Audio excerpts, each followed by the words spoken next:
Perkenalkan, nama saya Novi Lestari. Di sini sebenarnya saya mau nanya, nggak tahu sih mungkin masuk atau enggak, tapi ini menurut saya tentang bullying juga. Jadi kan sekarang tuh banyak banget yang kalau mental itu kan sesuai standar TikTok katanya. Terus kalau semisal ada orang yang sebenarnya itu nggak kita apa-apain, tapi dia seolah-olah jadi korban. Bahkan kok dia ini udah ngomong ke guru-guru kalau dia berasa dibully, padahal kan nggak ngapa-ngapain, tapi kan emang menurut dia aja gitu. Ya kira-kira kita yang istilahnya katanya jadi pelaku itu harus kayak gimana? Terima kasih Kang. Oh, dari itu menurut aku, kamu sebagai orang yang sama aja itu dituduhkan, difitnah, kamu harus juga berani untuk speak up ke guru. Kamu ceritakan, kamu ngomong klarifikasi secara detail. Dan kalau menurut aku, kamu ajak juga orang yang ngelaporin kamu itu ke guru. Jadi rembukan. Nah, kalau misalkan masalah di lingkungan sekolah, pasti kan ada teman-teman yang lain kan. Kamu bilang nih, kamu tanya, kalau misalkan aku benar nggak ngebully dia? Kalau benar, kamu bilang, tolong ngomong ke aku. Tapi kalau misalkan tuduhan dia nggak benar, tolong bela aku. Jadi kamu juga harus bisa melawan yang kayak gitu. Kamu harus bisa juga speak up ke guru, kamu jelasin semuanya, dan kamu bawa saksi itu buat bilang ke guru kalau itu nggak kamu lakuin. Perkenalkan nama. Assalamualaikum warahmatullahi wabarakatuh. Waalaikumsalam warahmatullahi wabarakatuh. Ini halaman depan belum tahu saya. Perkenalkan saya Renata Mira Faiza. Saya pengen bertanya nih Kak untuk masalah materi tadi kayak seperti perundingan itu Kak. Misalkan kita perundungan diskusi ya.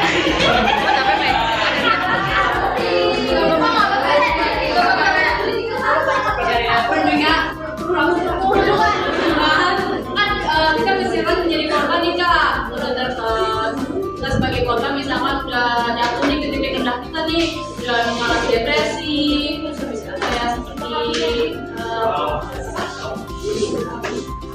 percaya diri kita itu udah berkurang. Upaya kita gimana sih Kak biar supaya rasa percaya diri kita kembali, terus upaya apa kayak misalkan seperti apa yang harus dilakukan gitu, meskipun kita sebagai korban misalkan sudah memiliki trauma nih, traumanya itu masih masih ingat gitu. Jadi gimana untuk pencegahannya itu, terus pemulihannya itu gimana supaya kita itu tidak rendah gitulah. Terima kasih. Wassalamualaikum. Itu kamu kalian silahkan pergi ke psikolog atau mungkin psikiater yang lebih paham tentang hal itu. Tapi kalau misalkan bukan cuma sih, kalau misalkan ada rasa trauma buat ketemu orang tersebut yang membuli kamu, atau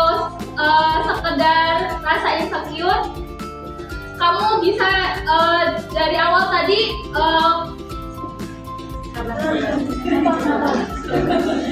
sebelum kamu merasa kayak gitu, kamu bisa curhat atau cerita ke teman atau ke guru, ke orang tua kamu. Yang penting kamu jangan pernah memendam itu sendiri. Kamu tahan-tahan yang akhirnya bakal ngerugiin diri kamu sendiri. Dan tanamnya rasa yakin ke diri kamu kalau kamu itu gak kurang, apa yang mereka bully itu gak benar, dan kamu juga harus berani ngomong, berani ngelawan orang yang ngebully kamu itu.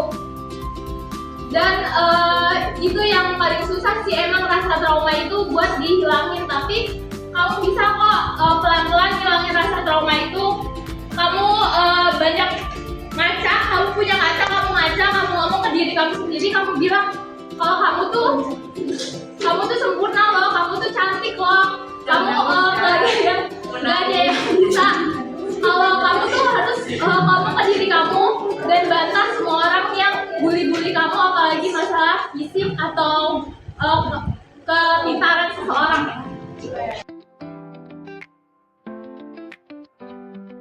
Oke, yang pertama, apa yang sebaiknya kalian lakukan jika melihat teman menjadi korban perundungan? Angkat tangan dulu, baru. Jawabannya mungkin kalau bisa kita ketemu teman menjadi korban perundungan, itu kan yang pertama mungkin bagi kita misalkan kita sendirian, kita pertama itu nyari bantuan dulu sebelum langsung ke korbannya. Takutnya kalau bisa kita langsung bantu korban, siapa tahu kita menjadi korban selanjutnya. Jadi yang pertama kita mencari bantuan nih, meskipun orang asing ke, guru ke, teman ke. Jadi kita harus minta bantuan. Jika sudah minta bantuan, baru kita boleh membantu korban untuk supaya korbannya itu tidak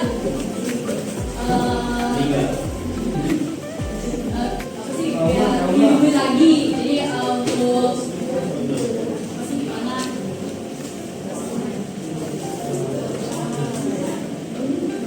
ya gitulah intinya. Yang pertama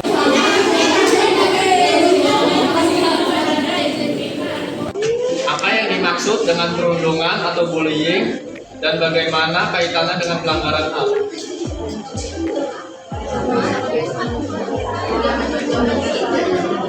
Tadi yang kalian ketahui tentang bully, apa sih itu bully? Terus kaitannya bully itu sama kita melanggar hak seseorang itu apa? Jelaskan.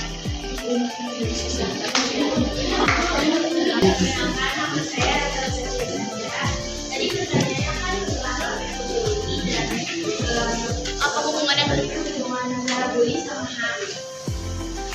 Dan arti bully sendiri kan dia diskriminasi, yang artinya dia tuh perundungan dari seorang tunggal langsung atau dia mainnya kayak cyberbully. Nah terus kemudian hubungan antara bullying sama hak itu dia melanggar hak dari korban, kemudian dia bisa merebut hak dari si korbannya itu. Jadi kayak misalnya korbannya bisa mencoba kayak biasa-biasa aja, sehat, karena lingkungannya suka merundung, suka membuli, jadinya dia merebut hak mental si korban. Terus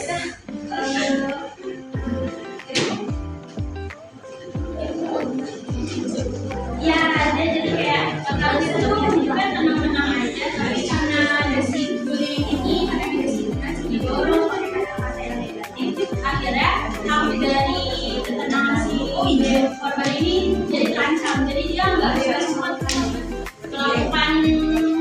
kegiatan yang menurut dia tuh selain orang ada lagi. Oke, bukan. Sebutkan satu cara yang dapat dilakukan siswa untuk mencegah perundungan di sekolah. perkenalkan, nama saya Novia Lestari. Jawaban saya itu berada di lingkungan positif. Maksudnya lingkungan positif ini pertemanannya juga yang positif, sama jangan ngelakuin hal-hal